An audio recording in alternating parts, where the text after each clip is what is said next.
الحمد لله رب العالمين والصلاة والسلام على أشرف الأنبياء والمرسلين وعلى آله وأصحابه أجمعين.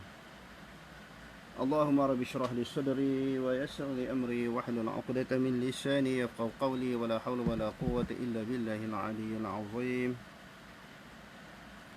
اللهم لا سهل إلا ما جعلته سهلا وأنت تجعل الحزن إن شئت السهلا. ربي يسر ولا تعسر وأتمم بالخير. أما بعد. Alhamdulillah, bersyukur kepada Allah Subhanahu Wa Taala dipertemukan oleh Allah Subhanahu Wa Taala kita semua sekali lagi untuk kita menyambung sedikit tazkirah dan perbahasan tentang tajuk jangan mempermudahkan mengeluarkan orang Islam daripada ahli sunnah wal jamaah. Tajuknya apa dia? Jangan mempermudahkan. Maknanya jangan cepat kita mengeluarkan seseorang itu daripada akidah ahli sunnah wal jamaah. Apatah lagi mengeluarkan mereka daripada kelompok Islam ataupun daerah Islam. Pertama di sini, jangan cepat mengeluarkan orang daripada ahli sunnah wal jamaah. Dan yang keduanya, jangan cepat mengeluarkan seseorang Muslim yang berbeza pendapat, pegangan dan juga manhaj dengan kita terkeluar daripada agama Islam. Kerana Nabi SAW telah bersabda di dalam beberapa hadis. Di sini saya nak baca dua hadis Nabi berserta dengan huraiannya. Di sini saya nak baca dua hadis Nabi SAW berserta dengan tafsiran huraian yang dikemukakan oleh para ulama. Yang pertama, hadis yang diriwayatkan oleh Imam Bukhari. Hadis yang diriwayatkan oleh Imam Bukhari, "Man shalla salatana."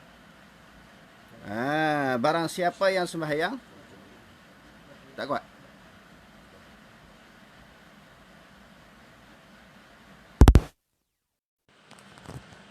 Okey, kita bagi respon tentang suara okey ke tak okey, sebab di sini hujan lebat. Kawasan kami ni hujan lebat.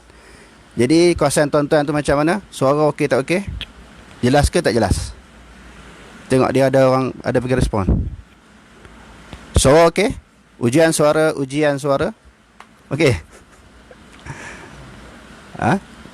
Okey, saya nak baca hadis tadi yang diriwayatkan oleh Imam Bukhari, hadis yang ke-391. Okey. Man shalla salatana. Barang siapa yang sembahyang seperti sembahyang kami, iaitu sembahyang Rasulullah sallallahu alaihi wasallam. Dalam hadis yang lain, Rasulullah sallallahu alaihi wasallam bersabda, "Shallu kama raaitumuni usalli." Sembahyanglah sebagaimana kamu melihat aku sembahyang. Jadi siapa yang sembahyang sebagaimana sembahyang kami, bukan sembahyang macam sembahyang orang Yahudi ke, Nasrani ke, ataupun sembahyang menyerupai sembahyang agama-agama lain. Tak, sembahyang sebagaimana kami sembahyang. Wastaqbala qiblatana, dan dia menghadap akan kiblat kami, iaitu Kaabah, bukan menghadap kiblat lain daripada Kaabah. Wa akala zabihatana, maka dia makan sembelihan kami. Maka kalau orang Islam, dia makan sembelihan, maknanya sembelihan orang Islam. Apa yang disembelih oleh orang Islam dia makan. Menunjukkan di sana bahawa akidah dia sama. Sebagaimana yang diajar oleh Nabi SAW penyembelihan, maka dia makan penyembelihan yang dianjurkan, yang diajar di dalam agama Islam. Sebab apa disebut tentang makan juga di sini? Kerana makan juga adalah merupakan sebahagian daripada ibadah. Jadi sembelihan itu sebahagian daripada ibadah. Jadi ibadah itu tidak dapat lari elak daripada mesti mengikuti dasar-dasar yang disebut, dipandu oleh agama Islam. Barang siapa yang makan akan sembelihan kami, fadzalikal muslimu, maka yang demikian dia itu adalah dianggap orang Islam. Tengok, mudah je Rasulullah SAW memasukkan seseorang ke dalam agama Islam. Siapa yang sembahyang sebagaimana sembahyang kami, berkiblat sebagaimana kiblat kami, makan akan sembelihan kami, maka dia orang Islam. Allazi lahu zimmatullah wa zimmatu rasulih, dan dia itu berada di dalam perjanjian Allah. Bagi man tu tadi, seseorang yang telah melakukan tiga perkara tadi, dia berada di dalam penguasaan dan perjanjian Allah Subhanahu wa taala. Fala tughfirullaha fi zimmatih, janganlah sekali-kali kamu mengkhianati akan Allah pada perjanjiannya. Maknanya jangan kita khianati. Bila Allah Ta'ala kata, bila Nabi SAW kata mereka ini Islam, jangan kita khianati Allah, khianati Rasul dengan mengeluarkan mereka daripada kumpulan Islam ataupun agama Islam. Berdasar kepada hadis yang dibacakan tadi, di dalam kitab Umdatul Qari, di dalam kitab Umdatul Qari syarah kepada Bukhari, namanya Badruddin Abi Muhammad Mahmud Ahmad Aini, yang orang sebut Alamah Aini, dikenali dengan Alamah Aini. Jadi dia kata di dalam kitabnya ini, di dalam mensyarahkan hadis tadi, fihi, di dalam hadis tadi, annal umuran nasi mahmulatun ala zahiri duna batiniha. Sesungguhnya urusan manusia ditanggung di atas zahir dan bukan di atas batinnya. Kalau dia sembahyang, dikira orang Islam lah tu, selama mana dia tidak melakukan sesuatu perkara yang membatalkan keislaman dia. Dia sembahyang sebagaimana orang Islam sembahyang, dia berkiblat kepada sebagaimana kiblat orang Islam, lalu dihukum dia Islam. Kita pegang hukum zahir. Jangan dibedah siasat tentang masalah batinnya.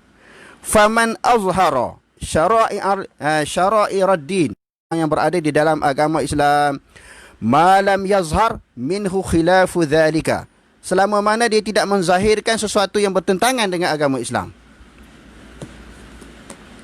Maknanya bila seseorang yang menzahirkan amalan, perbuatan sebagaimana orang Islam, maka dikira Islam.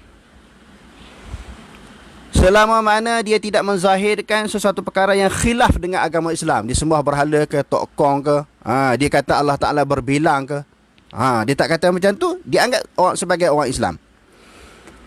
Fa idza dakhala rajulun gharibun fi baladin min biladil islami bidinin aw mazhabin, lalu dia kata fil batini ghairu annahu alaihi zil muslimi humila ala zahiri amrihi.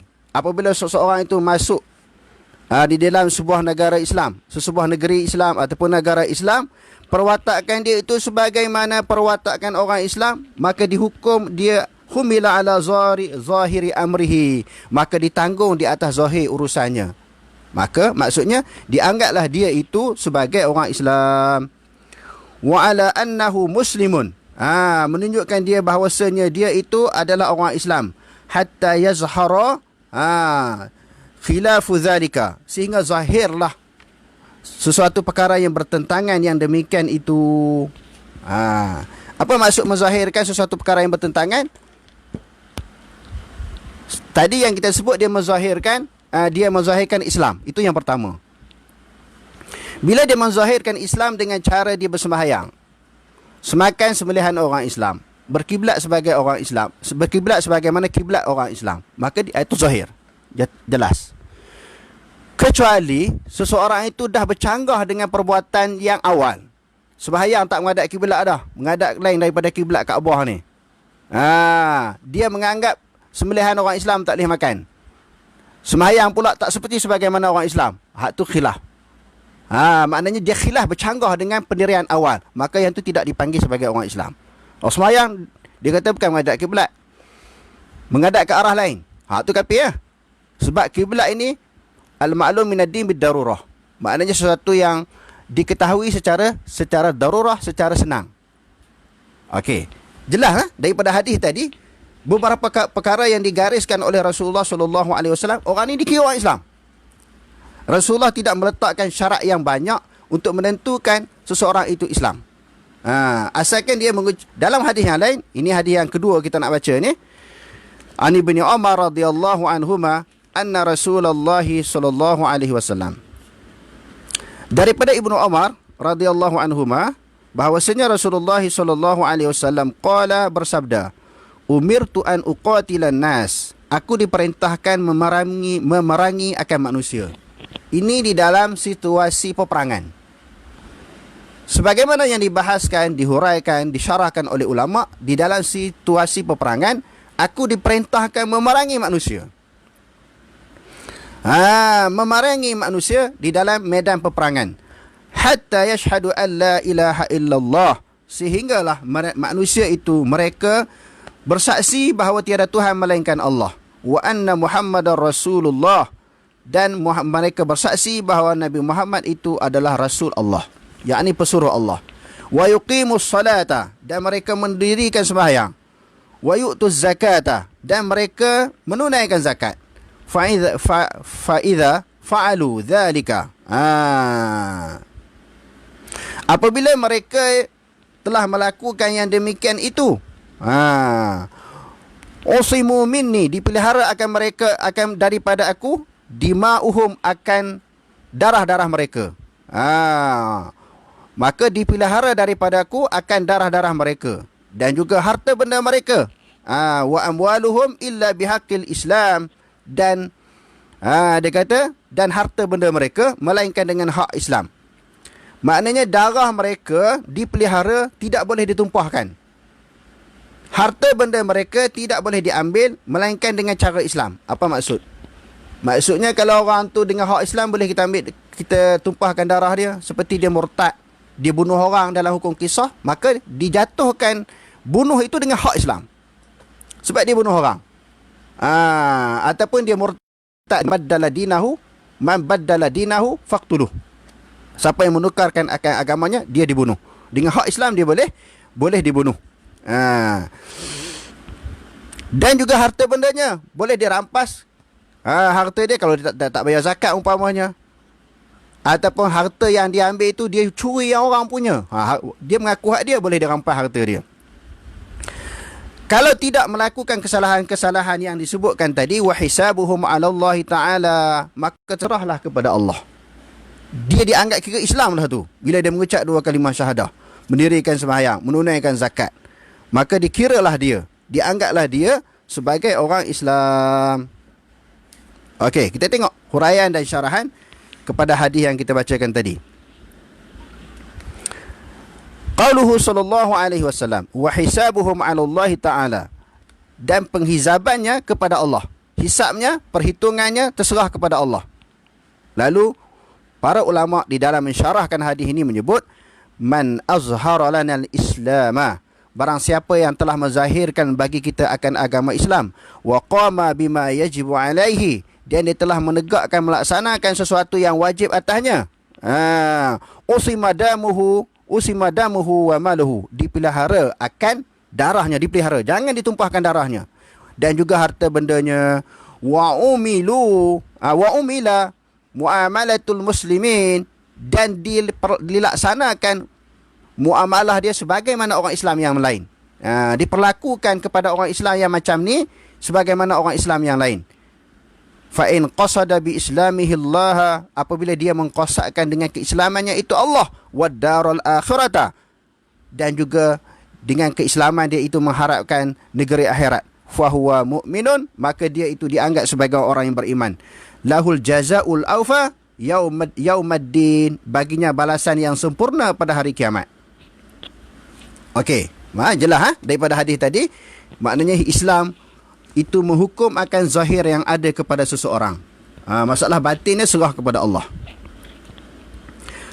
Wa man qasada bi islamihi at-taqiyata minal qatli, dan barang siapa yang qasad dengan keislamannya taqiyah, berpura-pura dia takut daripada dibunuh, di dalam peperangan, kalau dalam peperangan ni dia takut dibunuh, dia mengucap, itu serah kepada Allah Ta'ala lah tu. Fahadha munafiqun, dia adalah orang munafik. Bukan dia qasad Allah, dia hendak Allah Ta'ala, dia nak cari keredaan Allah, sebab dia mengucap nak cari balasan, mengharapkan balasan hari akhirat.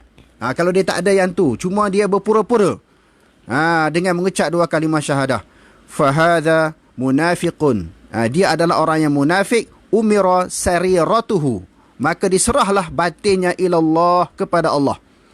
Wa kadzalika man shalla bi ghairi taharatin, begitu juga seseorang yang sembahyang dengan ketiadaan wuduk. Au aftara fi ramadana, ataupun dia berbuka dalam bulan Ramadan, fi baitihi, di rumahnya. Orang tak nampak, dia makan di rumah dia.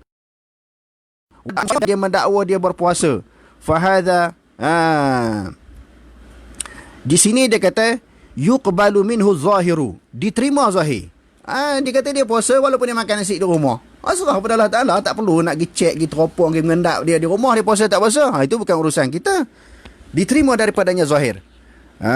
Dia kata, wa tuwakkila sariratuhu, dan diserahkan batinnya ilallahi azza wa jalla. Serahlah kepada Allah Ta'ala. Wa kana sallallahu alaihi wasallam, adalah Rasulullah sallallahu alaihi wasallam, dia kata di sini, yajri ahkamal islami alal munafiqin, memperjalankan hukum orang Islam, hukum-hukum Islam atas orang munafikin. Maknanya hukum Islam atas orang munafik ni, maknanya yang kita batin dia kafir ni, kita laksanakan macam orang Islam yang lain. Sebab kita tak tahu, munafik ni urusan batin, bukan urusan zahir. Ma'a ilmihi binafyaqi ba'dihim fil batin, dalam keadaan Rasulullah tahu apabila Allah Subhanahu Wa Taala wahyukan kepadanya bahawa sebahagian mereka munafik. Itu serah kepada Allah Taala. Jadi dengan dua hadis yang kita bacakan tadi, kita tidak boleh cepat ataupun bermudah nak menganggap orang tu kafir, Islam, dan nak keluarkan mereka daripada akidah Ahlussunnah wal Jamaah. Dan kita tengok pula manhaj akidah Imam Syaukani. Imam Syaukani kata apa? Walaupun tadi kita kata jangan memudahkan orang, mengeluarkan orang daripada ahli kiblat, mengeluarkan orang daripada agama Islam, ataupun nak mengeluarkan orang ni daripada Ahlussunnah wal Jamaah walaupun berbeza dengan kita. Jadi di dalam bab seseorang yang melakukan dosa besar, minum arak, berjudi ke, bunuh orang, berzina, melakukan dosa besar, boleh tak kita mengeluarkan orang tu daripada Ahlussunnah wal Jamaah? Dia bunuh orang, dia minum arak, dia berzina. Boleh tak kita mengeluarkan dia daripada ahli kiblat? Boleh tak kita mengeluarkan dia daripada agama Islam? Jawapannya tak boleh. Ataupun kita nak menentukan kedudukannya syurga ataupun neraka? Tak boleh. Itu semua urusan Allah. Lalu Allamah Syaukani kata apa? Hukmu murtakibil kabirah. Hukum orang yang melakukan dosa besar. Amma hukmu murtakibil kabirati fa inna aqidata ahli sunnati wal jama'ati fi dhalika anna man irtakaba kabiratan duna syirki wa lam yastahillaha fa innahu la yakfur. Dia kata bahawasanya hukum orang yang melakukan dosa besar sesungguhnya pada akidah ahli sunnah wal jamaah. Sebab kita ni semua ahli sunnah wal jamaah lah. Bahkan ada orang mengaku mereka sahaja, orang lain bukan. Di Malaysia ni orang Islam semuanya ahli akidah ahli sunnah wal jamaah. Sama ada dia berpegang kepada Asy'ariyah ke, Maturidi ke, Salafi ke, semuanya ahli sunnah wal jamaah. Dia kata inilah pegangan ahli sunnah wal jamaah fi dzalika anna sesungguhnya man irtakaba kabiratan duna syirki. Mana-mana orang yang melakukan dosa besar selain daripada syirik dan dia tidak menghalalkan perbuatan syirik itu, dia tidak kufur. Ataupun la yukfar, tidak dikufurkan, maka tidak boleh dianggap sebagai orang kafir. Bal yusamma mu'minan, bahkan dia itu dinamakan sebagai orang mukmin. Naqisal imani, yang mana iman yang lemah imannya, yang kurang imannya. Kalau dia melakukan dosa besar, nak kata keluarkan daripada agama Islam, nak mengeluarkan dia daripada ahli sunnah wal jamaah, tak boleh. Tak boleh walaupun berbeza dengan kita. Fa in syaa, sekiranya Allah Subhanahu wa taala kehendaki, ghafara lahu dzambahu, Allah Taala akan mengampun dosanya, wa adkhalahul jannata, dan Allah Subhanahu wa taala akan memasukkannya ke dalam syurga, ibtidaan wa tafaddulan minhu subhanahu, di atas kemuliaan dan kelebihan daripada Allah Taala. Maknanya serah pada Allah Ta'ala kalau dia mati di dalam keadaan membawa dosa yang besar. Dosa besar tadi kita kata apa tadi? Bunuh orang ke, dia main judi, berzina ke, minum arak. Dosa besar tu, serahlah kepada Allah Ta'ala kalau dia mati. Wa in syaa azabahu, kalau Allah Ta'ala berkehendak, Allah Ta'ala azabnya biqadri dzambihi, kadar dosa yang dia lakukan. Adalah minhu subhanah, keadilan daripada Tuhan. Kalau Allah Ta'ala azab pun adalah sifat adil Allah Ta'ala. Kalau Allah Ta'ala masuk syurga pun sifat adil Allah Ta'ala. Maknanya Allah Ta'ala nampak dia layak masuk syurga. Kalau Allah Ta'ala masuk dalam neraka, Allah Ta'ala nampak dia layak masuk neraka. Summa yukhrijuhu, kemudian Allah Ta'ala akan mengeluarkannya minan nari, daripada neraka, wa yudkhiluhul jannata, dan memasukkan akannya akan syurga. Memasukkan akannya akan syurga. Li'annahu la yakhludu fin nari illa al-musyrik, kerana bahawasanya tidak akan kekal di dalam neraka melainkan orang musyrik. Sebaliknya, seseorang mukmin yang melakukan dosa besar, tadi kita sebut sama ada Allah Ta'ala memaafkan, mengampun dosa-dosa dia dan memasukkan dia dalam syurga, ataupun Allah Ta'ala mengazab dia dengan kadar dosa yang dia buat, tetapi Allah Ta'ala akan memasukkan akhirnya dalam syurga balik. Kerana orang Islam ini tidak akan dikekalkan dalam neraka melainkan orang musyrik. Orang Islam ni Allah Ta'ala tak kekalkan dalam neraka melainkan orang musyrik. Wa qala ba'duhum, dan sebahagian lagi berpendapat, yuwazanu bainal hasanatihi wa sayyiatihi, maka ditimbang, ataupun kita kata yuwazanu, ditimbang, ataupun yuwazinu, Allah Ta'ala menimbang. Kena baca betul-betul ni, nanti orang tegur baris pula. Jadi maknanya sama ada ditimbang amalannya ataupun Allah Ta'ala yang menimbang akan kebaikan dan kejahatannya. Faman, dia kata rajahat hasanatuhu ala sayyiatihi, barang siapa yang beratlah kebaikan-kebaikannya, melebihi akan kejahatannya, naja, dia mendapat maknanya kejayaan.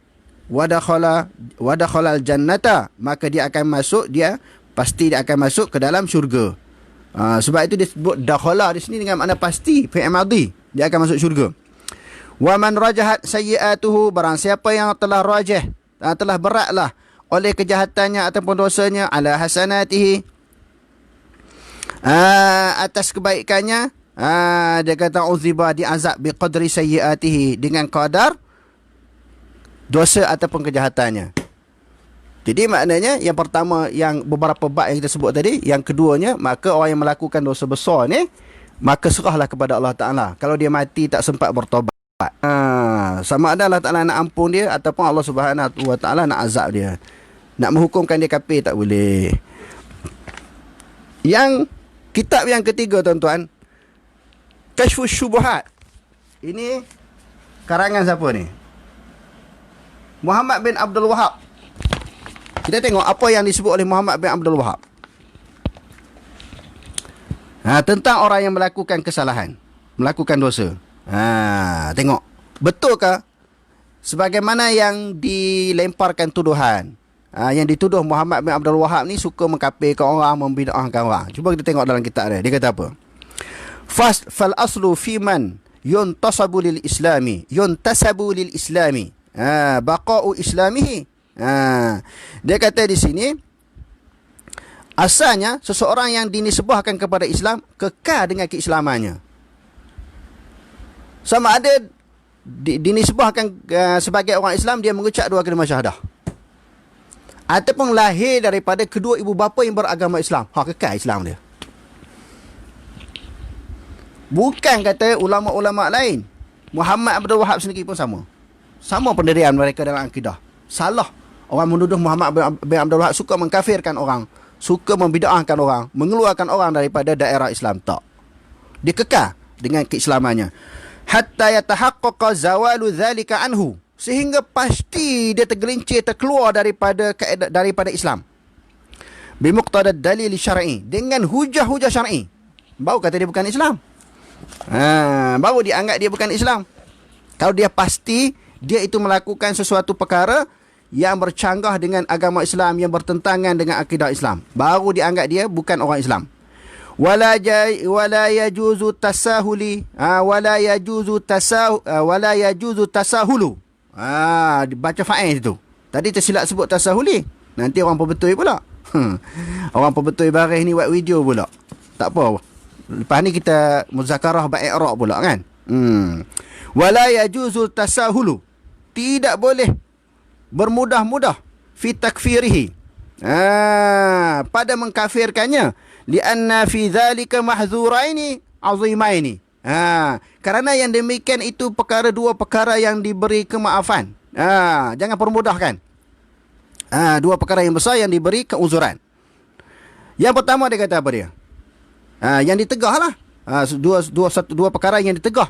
Dua perkara besar yang ditegah terlalu mudah bertasahul. Yakni mempercepatkan mengatakan orang kafir ataupun sesat. Nampak? Ahaduhuma, salah satu daripadanya, dua perkara tadi, iftira'ul kizbi 'ala Allah Ta'ala fil hukmi, melakukan dusta terhadap Allah pada hukum. Allah Ta'ala kata dia Islam dengan sebab-sebab yang kita sebutkan tadi.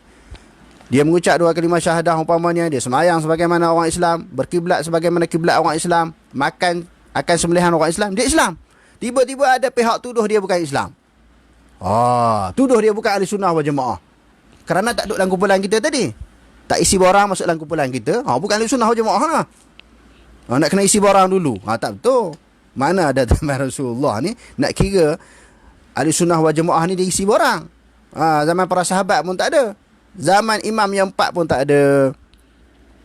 Jadi dia kata kalau mudah-mudah mengatakan seseorang itu bukan Islam, kufur, maka dia telah melakukan penipuan terhadap Allah. Wa 'alal mahkumi 'alaihi, dan orang yang dihukumkan kafir itu juga kita dianggap sebagai berdusta terhadap dia. Pertamanya berdusta terhadap Allah Ta'ala. Yang keduanya berdusta terhadap orang yang dihukumkan kafir. Wa 'alal mahkumi 'alaihi fil wasfi, pada mensifatkan dia itu kafir. Nampak? Okey? Dia kata ammal awwalu fawadihun haitsul hukmu bitakfiri. Hukima bitakfiri. Sekira-kira dihukumkan dia tu kafir ala man lam yakfur. Ala man lam yakfur, ala man yakfurhu Allahu. Atas seseorang yang tidak mengkafirkan akannya oleh Allah. Ataupun ala man lam yukaffirhu Allahu. Atas seseorang yang tidak dikafirkan akannya oleh Allah. Nampak? Jelas Allah Ta'ala tak kata dia kafir. Tiba-tiba ada pihak mengatakan dia kafir. Fahuwa kaman. Maka dia itu kaman harrama ma ahallallah, sebagaimana orang yang telah mengharamkan sesuatu yang menghalalkan oleh Allah Ta'ala. Li'anna al-hukma bitakfiri aw adamihi ila Allah. Ila Allahi wahdah. Sesungguhnya menghukumkan kafir dan ketiadaan kafir adalah Allah. Kal hukmi bitahrimi aw adamihi. Sebagaimana menghukumkan haram dan ketiadaan haram. Kafir tak kafir, Allah Ta'ala punya hukum.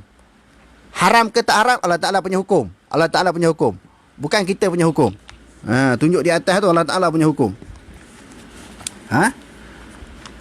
Tak boleh terlalu mempermudahkan mengkufurkan orang dan mengeluarkan orang daripada ahli sunnah wal jamaah. Yang kedua, disebut oleh Muhammad bin Abdul Wahab, Syekh Muhammad bin Abdul Wahab.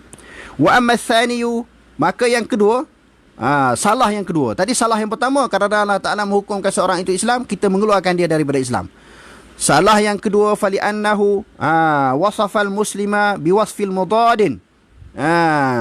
Dia mensifatkan orang Islam dengan sifat yang bertentangan.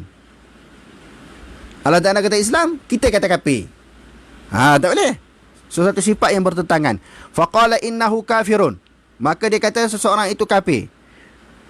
Ma'a annahu bari'un, sedangkan dia berlepas diri min zalika, berlepas diri daripada kafir. Orang tu tak kafir.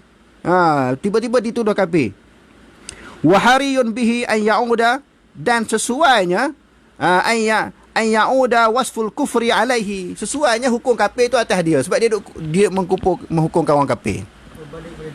Maknanya terbalik dekat dia. Bila orang tu tak kafir, kita tuduh dia kafir, sesuainya kembali kafir ikut kat kita lah. Begitu juga fasik. Dia tak fasik, kita tuduh dia kafir. Kita tuduh dia fasik, kembali fasik tu kat kita. Nampak? Dia terkeluar daripada ahli sunnah. Dia yang menuduh. Bila dia mengeluarkan orang daripada ahli sunnah, dia terkeluar daripada ahli sunnah. Kalau nak ikut-ikut mafhum mukhalafah begitulah, kan? Tapi jangan cepat menuduh orang. Okey, kita tengok hujah yang kedua yang dikemukakan oleh Muhammad bin Abdul Wahab ni. Lima sabata fi sahihi Muslimin, kerana sabit hadis yang diriwayatkan di dalam Sahih Muslim an Abdullah bin Amrin, daripada Abdullah bin Umar radhiyallahu anhuma, bahwasanya Nabi SAW bersabda, man kaffara ar-rajula idza kaffara ar-rajulu akhahu, apabila telah mengkafirkan oleh seseorang lelaki akan saudaranya, faqad ba'a bihima ahaduhuma. Maka telah kembalilah sifat kafir itu salah satu daripada keduanya. Hak kata kafir ke hak tuduh itu kafir, salah satu akan kembali. Kalau hak dituduh tidak kafir, hak kata tu jadi kafir balik. Nampak? Wa fi riwayatin in kana kama qala, kalau betul hak dia kata tu okeylah. Wa illa raja'at alaihi, melainkan sifat tomahan itu kembali kepadanya. Walahu min hadisi Abi Zarin, ada satu hadis lagi yang diriwayatkan oleh Abi Zar yang menjadi sandaran kepada Muhammad bin Abdul Wahhab yang tak boleh mempercepatkan, mempermudahkan mengatakan orang kafir. Anna Nabi sallallahu alaihi wasallam, bahwasanya Nabi sallallahu alaihi wasallam telah bersabda, wa man da'a rajulan bi kufri, barang siapa yang menuduh seseorang dengan kekufuran, au qala aduwullah, ataupun dia kata ini adalah musuh Allah, walaisa kadzalika, sedangkan orang tu bukan musuh Allah, illa harun alaihi, melainkan kembali kepadanya, yakni raja'a alaihi, sifat kafir ataupun musuh Allah Taala kembali kepada dia. Wa qawluhu fi hadis Ibn Umar, dan perkataannya hadis yang diriwayatkan oleh Ibnu Umar, wa in kana kama qala, yakni fi hukmillah taala. Kalau betul apa yang dia kata itu, maka hukumnya hukum serah kepada Allah Taala lah. Maka kalau dia tu kafir, maka kafir sungguhlah. Kalau dia tak kafir, kembali kafir itu kepada kita. Okey. Kalau kita tengok dalam kitab Tuhfatur Raghibin, ni kitab ni alhamdulillah saya belajar dulu. Dia sebut di sini macam mana tuan-tuan? Masalah menentukan kedudukan orang itu, apabila dia mengucap dua kalimah syahadah, maka dihukumkanlah dia sebagai orang Islam.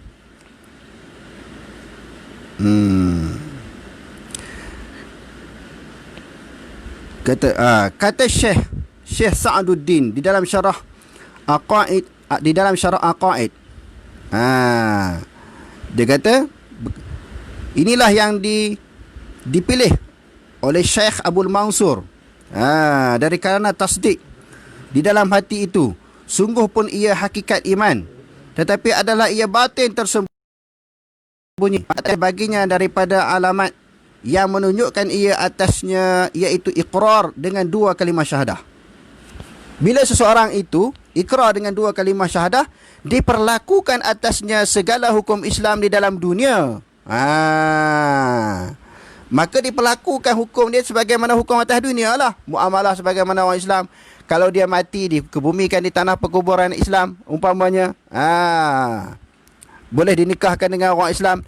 Maka atas qaul ini, barang siapa yang ada di dalam hatinya tasdik dua kalimah syahadah akan yang tersebut itu, dan ada pada lidahnya ikrar, dalam hati tasdik dua kalimah syahadah, di lidahnya dia tutur, di ikrar dia mengaku dengan dua kalimah syahadah, maka orang itu mukmin pada batin, mukmin ia pada batin, yakni pengetahuan Allah Ta'ala, kerana diperoleh hakikat iman.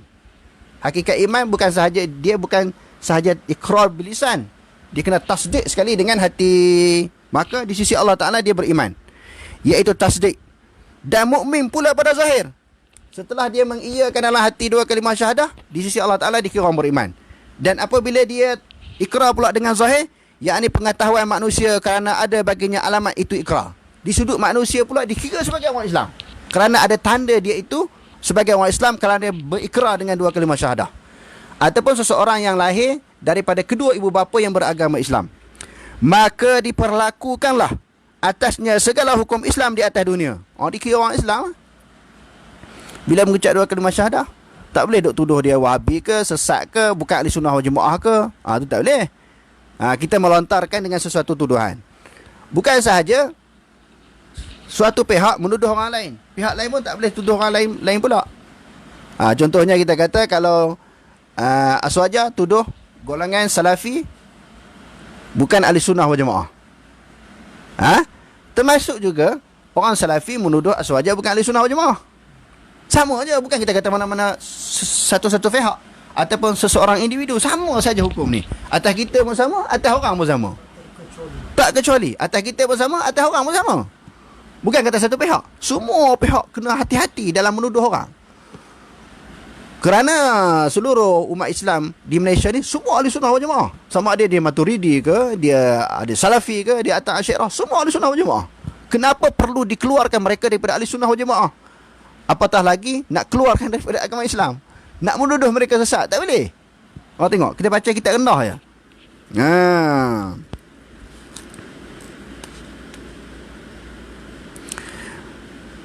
Maka dia kata di sini, okey. Yakni pengetahuan Allah Ta'ala kerana diperoleh hakikat iman, iaitu tasdik dan mukmin pula pada zahir. Di sisi Allah Ta'ala, bila dia tasdik, maka dia beriman di sisi Allah. Zahir pula di sisi manusia pun, kerana dia mengucap dua kalimah syahadah, dikira orang Islam. Pada pengetahuan manusia kerana ada baginya alamat, iaitu ikrar, maka diperlakukanlah atasnya segala hukum Islam di atas dunia. Yakni sah dinikahkan dengan orang Islam. Tengok. Sah dinikahkan dengan orang Islam sebab dia orang Islam. Dan sah jadi imam sembahyang. Tak boleh lah, kita tak ikut orang ni, kumpulan ni tak ikut kumpulan ni. Kumpulan tu pula tak ikut kumpulan ni pula. Tak boleh.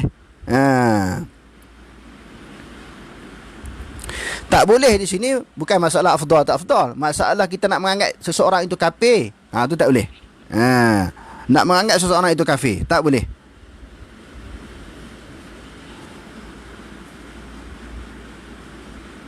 Sah jadi imam sembahyang. Dan dimakan sembelihannya. Jangan tak makan sembelihan dia. Ni kita bagi kambing dia tak makan. Kok akidah atas harah ni tak sah. Tak boleh Masalah mungkin darah tinggi tak makan kambing tu cerita lain lah. Kok tak makan kerana tu tak boleh. Kalau tak boleh makan kambing, orang yang ada darah tinggi kadang-kadang dia tak makan kambing. Itu tak apalah. Kalau kita jamu kambing dia tak makan kerana akidah kita Allah Ta'ala tak harah, tak boleh, salah. Salah dari sudut etika. Sebab semua kita ni orang Islam. Innamal mu'minuna ikhwatun. Semua orang Islam itu bersaudara. Jangan tak makan. Kalau tak makan bab lain tak apa. Kerana lain, tujuan lain. Kalau tak makan menganggap kita tidak Islam, tidak ahli sunnah wal jamaah, tu salah besar tu. Bukan salah tak makan tu, salah tuduh tu. Tu masalah besar. Dia kata dan dimakan sembelihannya dan disembahyangkan atasnya apabila dia mati. Tengok. Orang Salafi mati, orang Aswaja Asy'ariyah boleh sembahyang jenazah dia. Sebab orang Islam. Orang Asy'ariyah mati, orang Salafi, orang Sunnah boleh sembahyang atas jenazah dia. Sebab sama-sama Islam. Sama-sama ahli sunnah wal jamaah. Tengok. Dan ditanam ia pada kubur orang Islam. Nampak? Ditanam orang yang mengucap dua kalimah syahadah yang dikira Islam di sudut zahir ni, ditanam di kubur orang Islam. Dengan tanam di jerat Cina, tak boleh. Tanam di kubur orang Islam. Dan diwaris oleh kerabatnya yang Islam. Harta bendanya boleh dia warisi oleh orang Islam kaum kerabatnya. Barang sebagainya daripada segala hukum Islam dan hukum-hukum Islam yang lain. Jadi kesimpulannya kita nak terangkan di sini, jangan mudah mengkafirkan orang dan mengeluarkan orang daripada ahli sunnah wal jamaah. Nabi anggap orang Islam ni mudah saja. Beberapa perkara yang kita sebutkan tadi. Hak kita ni letak syarat. Hak ni bukan Islam. Ini bukan ahli sunnah wal jamaah. Syarat tu kita buat. Kita senarai pula nak jadi ahli sunnah wal jamaah. Kita pandai-pandai lebih daripada Nabi. Adakah kita lebih cerdik daripada Nabi? Menghukum suatu kumpulan terkeluar daripada ahli sunnah wal jamaah. Apa semalam saya ada berapa tadi? Senarai terbaru ada 120, yang lama ada 57. Mana boleh? Berat ni. Berat ni. Maknanya tuan-tuan, hati-hatilah kita, waspadalah kita. Saya sendiri memberi peringatan kepada diri saya sendiri. Dan sahabat-sahabat sekalian, jangan terlalu mudah menghukum orang lain terkeluar daripada ahli sunnah wal jamaah. Semalam kita baca hadis dah. Yang Nabi kata apa dia? Hamalan kita habis besok kan? Dia bawa sembahyang, bawa puasa, bawa zakat, bawa pahala yang banyak ya. Lepas tu pahala dia kena bagi ke orang. Wa syatama hadza wa akhadha mala hadza wa qadhafa hadza. Dia ambil harta orang, tumpah darah orang, menuduh orang. Akhirnya pahala yang banyak yang dia bawa tu semua kena bagi pada orang yang dia tuduh. Ibn Taymiyah ambil sikit pahala dia. Muhammad Abdul Wahab ambil sikit. Hak 57 orang ni pakai duk ambil pahala dia lah. Sebab dia tuduh Wahabi. Habis pahala pula, dosa orang pula dia kena ambil. Iaitu yang kita takut. Na'udzubillah, benda tu takut-takut kena atas kepala kita. Bila kita cakap tu, kita kata kat diri kita sendiri ni. Maknanya jangan cepat menuduh orang terkeluar daripada agama Islam, terkeluar daripada Ahlussunnah wal Jamaah, keluar daripada daerah Islam. Semua kita ni di Malaysia, orang Malaysia ni, apa-apa aliran yang dia belajar, pondok ke, aliran Salafi ke, semua Ahlussunnah wal Jamaah. Semua saudara kita. Saya selalu duk ulang ayat innamal mu'minuna ikhwatun. Semua orang Islam tu bersaudara. Berbeza latar belakang pendidikan, berbeza manhaj, bukan suatu penyebab untuk kita berbalah. Tapi kalau kita faham hadis-hadis yang macam ni, kita takkan kelahi. Kena berlapang dada. Berbeza bukan berpecah. Berbeza bukan berpecah dan bukan alasan untuk kita berbalah. Jangan keras. Bila ada sifat keras, yang tu jadi masalah. Bila ada mana-mana individu dan juga kumpulan dia nak bawa kepada manhaj dia keras, itu masalah. Dia akan menghukum orang yang tak sealiran dengan dia. Yang ni jadi masalah yang berlaku di Malaysia ni. Jadi sama-samalah kita muhasabah, kita insafi keterlanjuran kita. Saya pun banyak tersilap, banyak kelemahan. Mungkin ada yang terlanjur tersilap. Pada malam ni sama-sama kita muhasabah. Jangan cepat mengeluarkan orang daripada aqidah Ahlussunnah wal Jamaah. Wallahu alam, aqulu qawli hadza wa astaghfirullahal azim li wa lakum. Wassalamu alaikum warahmatullahi taala wabarakatuh.